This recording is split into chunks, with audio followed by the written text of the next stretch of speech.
Hello and welcome to episode 29 of the MOAB Project.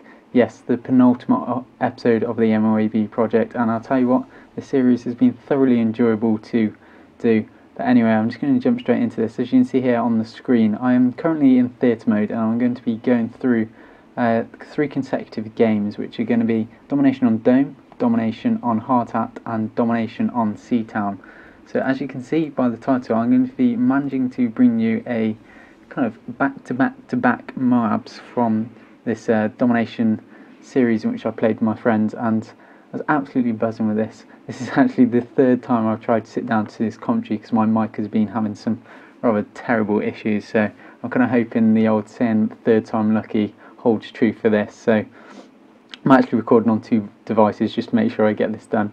But anyway, we're going to be jumping straight into this, and you see we're starting with the Domination on Dome, and I'm going to be using the kind of MP7 setup as I always recommend, with the silencer extended mags, and it is one of my favourite things. But I'll tell you what, Dome can be one of the most frustrating as well as one of the most rewarding maps to play. As you see here, I'm just fading into later into the gameplay because I kind of recognise that this video is going to be long regardless whether I'm showing the whole gameplay or not, and I don't think you particularly want to sit through 30 minutes of footage, so I've kind of condensed it down to 13 minutes and kind of hope you kind of appreciate that. And overall, I think this is some pretty quality gameplay which I'm going to be showing you guys today, and I kind of hope you appreciate it as I come out here and take out this Flying Ninja Halo player. As I was saying, that Dome can be one of the most frustrating as well as the most rewarding game types to play.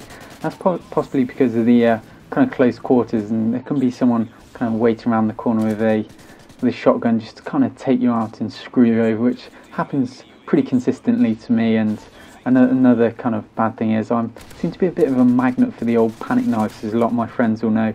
Whenever I get on a good streak, there'll be someone who won't have a very good weapon, won't be overly skilled at the game, but will just come around the corner and stab me in the face, and it's very, very frustrating. But as you can see here, I'm in a pretty decent spot to kind of be posting up in. As you can see, my team have only currently got B flag, and we are actually losing the game, which is a bit of a bummer.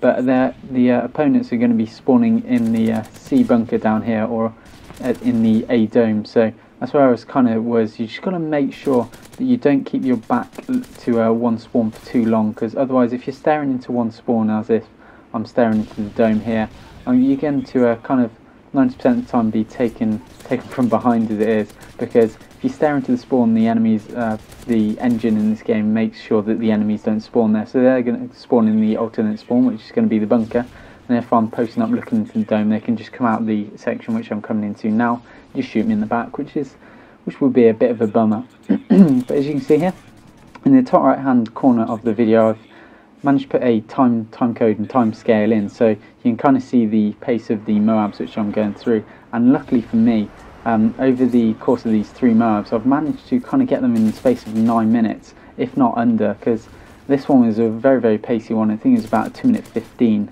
which I'm going to pick up in about 5 seconds. It is. I'm going to get a cheeky wall bang on this geezer here. It's about 2 minutes 10 seconds actually.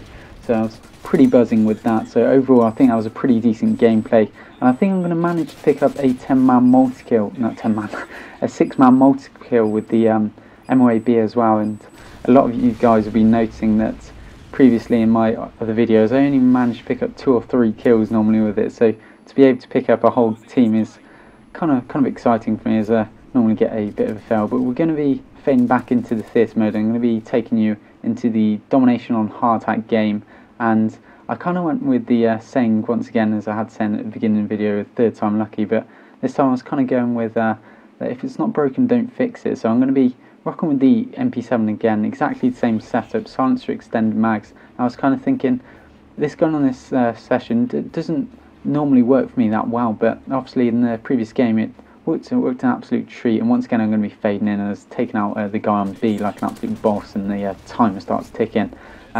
This is one of the slowest MOABs which I'm going to be posting up today, but overall still not a slow game whatsoever. You see that guy with his AC-130, and it's quite funny to see, as overall throughout this gameplay that unfortunately people were kind of getting really lucky with the old care packages, because throughout this gameplay they managed to get 2 AC-130s and a Juggernaut from the care packages, and overall I just found that absolutely shocking, because you know they were putting out 4 or 5 kill streaks, which is fair enough, is sometimes is quite hard to do, but they don't really deserve an AC 130 or a juggernaut from that. So we did actually manage to lose this game, which was a bit of a bummer. So 2 out of 3 games in this series, it was in exactly the same lobby, we managed to lose, so it was a bit disappointing. But in the 3rd game on Seatown, we go to absolutely smash them. We triple cap for most of the game, so we kind of got our revenge on them. And overall, even though we lost, I was a bit disappointed. But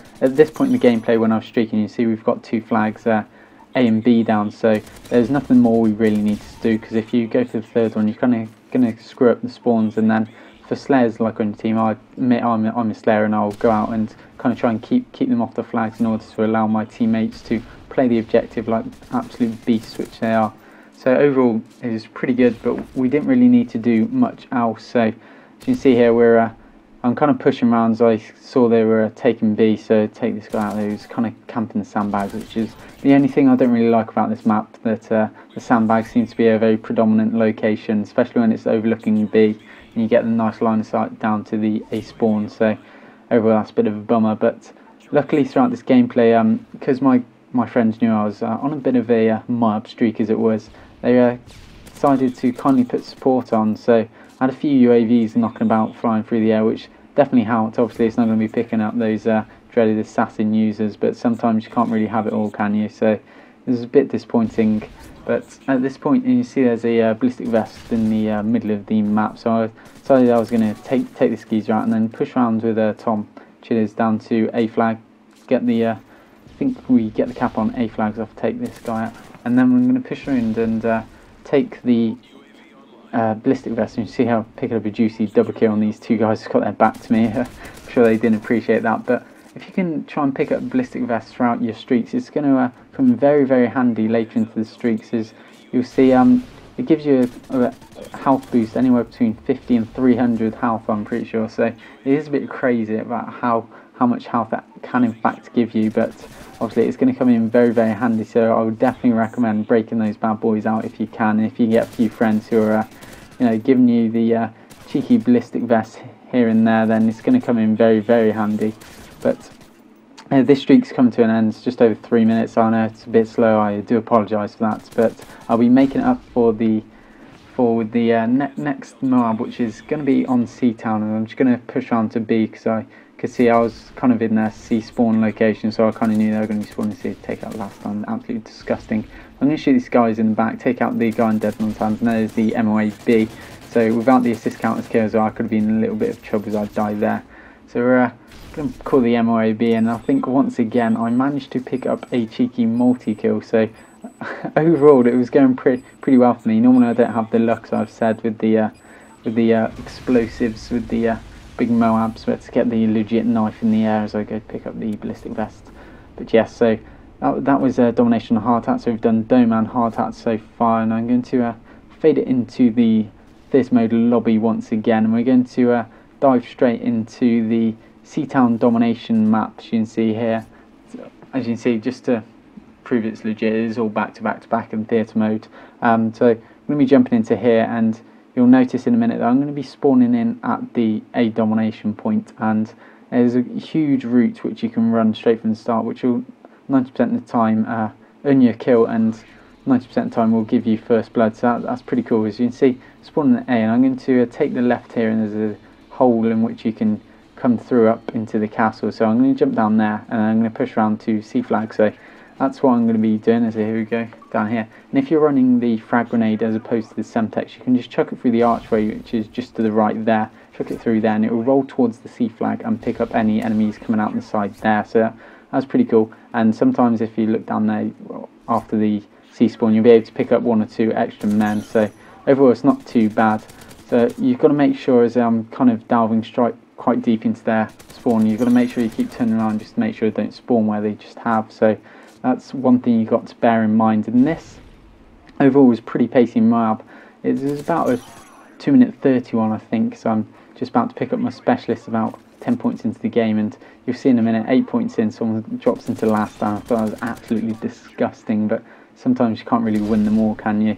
Can't have everything in this life. But What you've probably noticed throughout this gameplay is I've saved my two stuns, two flash grenades, sorry, for when I get my specialist bonus. This is because once I get recon, if you kind of chuck it up in the air towards the enemy spawn, you're going to manage to paint a few guys, and therefore once you've got hardline pro as well, you're going to be picking up those assist counts as kill, and they are going to be vital as dead man's hands with the Akimbo Scorpions. That's disgusting, but it is kind of vital for you to pick up those assist counters kills, as you never know whether that extra one kill will be helping you out. And you see dead man's hands again, it really plagues me, it really gets on my nerves, even when I'm not running specialist. If I didn't have specialist, a couple of times I would have died due to you know, the old blast shield saving me out. I do have to admit, as you see me really on serious red here, that there is a couple of points in this gameplay where I get very lucky, but you have to kind of recognise that throughout, let's get it again, you've got to have your fair share of an ounce of luck to in order to pick up 24 gun kills in a row, because it's not one of the easiest things to do. But defending B flag there like an absolute beast. I'm going to push around after I've just kind of checked out A spawn. I'm going to push back round to C, because you see predominantly the majority of my friendly teammates are around the A flag, so it kind of implies that they're going to be spawning at C. And as you can see, we've triple capped for a good percentage of this game, so we were kind of just going for an absolute domination. And for me to pick up the third MOAB, that last time nearly killed me, that was disgusting. For me to pick up the 3 MOABs in a row was pretty delicious, if I do say so myself. So I was absolutely chuffed with this gameplay. So I'd really appreciate it if you could drop a like, maybe a favourite if you're feeling delicious, maybe a comment, because I absolutely love reading the comments. Just cheer me up when you get some nice comments, or when people want to just have a few MOAB tips and tricks. And I'm going to turn on a guy here with the Akimbo Scorpions, but he was pretty jelly. But I'm going to pick up the MOAB in a minute with a go to get him with the Akimbo Scorpions. Someone comes into this house here and I get a cheeky knife on him. It's not a panic knife because I've got tactical layout on, so I couldn't just like spam it, so I kind of knew what I was doing. There we go, there is the third MOAB in a row. So I kind of want to thank you guys for watching. I hope you have really enjoyed so far, and I'll see you guys tomorrow for episode 30. Yeah, 30 MOABs in a row, and it's going to be a cheeky double on dome. So see you guys later, and I hope you've enjoyed.